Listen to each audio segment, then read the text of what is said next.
Erokamano Clio. Ing'eni an ja kanisa. Ahera dier. Ihera dier. Ahera dier. Koro. Okay. Kawane wang' jowi kama to wanyisi jopiny adier. Nikech kata wacho ni weni upogore gi hero kanisa gi hera diere gi bedo ja kanisa. Koro morals ma kanisa ema miyo awacho adier. Nitie Okadwa nariambi. Moko be dhi kanisa to miriambo ng'eny. Ndo mago be yie. Nitie. Aya. Nitie rombe ma wacho miriambo. Aya. Koro wach mar Uhuru Kenyatta ni. Agombo ni kik wase retired president. No donje weche mag siasa. Once a politician, forever a politician. To kwa weche mag presidency, Uhuru Kenyatta is a Kenyan citizen. En gi interest in this country. Koro wuoyo neno okaneno kamotime makosa. Makosa wuoka ene wawe wuondore wang'e kuma Uhuru Kenyatta nitie. Kineno Eugene Wamalwa, tineno Kalonzo Musyoka, tineno Matiang'i, sani wan gi kweth malo adek mana kama sawa nosewacho cha. To wang'e maber ni Uhuru Kenyatta o play safe. Kata mana liel manene nitie no luoro mana backlash ni ji nyalo tamore emomiyo no mention all those names.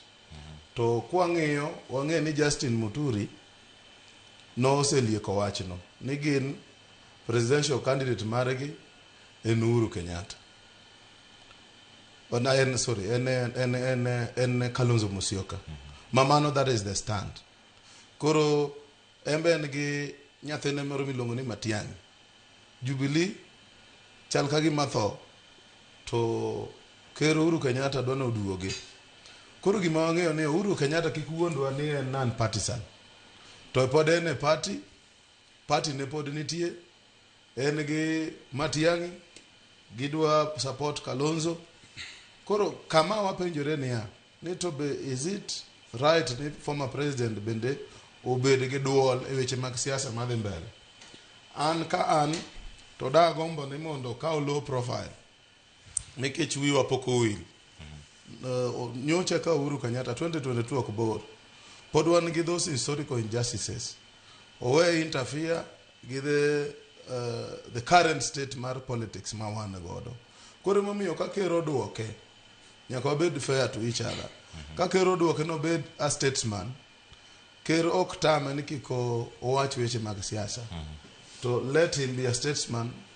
Obed ng'ama neutral weche mag siasa masani. To en gima nyalre. Ok nyalre. En party leader. Ingene siasa ni chalo mana juok mar ido. Jo night runners ka. An but koma ji ringe Homa Bay kon. En gima ochalo juok pitipiti. Iyo kinyal ngiso jajuok ni koro penyolel ni koyo ng'ich. Nyaka wuogi ma siasa ena chalo juok pitipiti. Koro king'ato wende ni Uhuru Kenyatta biro ling. To ambe okane makosa nikech it is his democratic right mondo wach weche mag siasa. Erokamano. Philip, omed ling wuo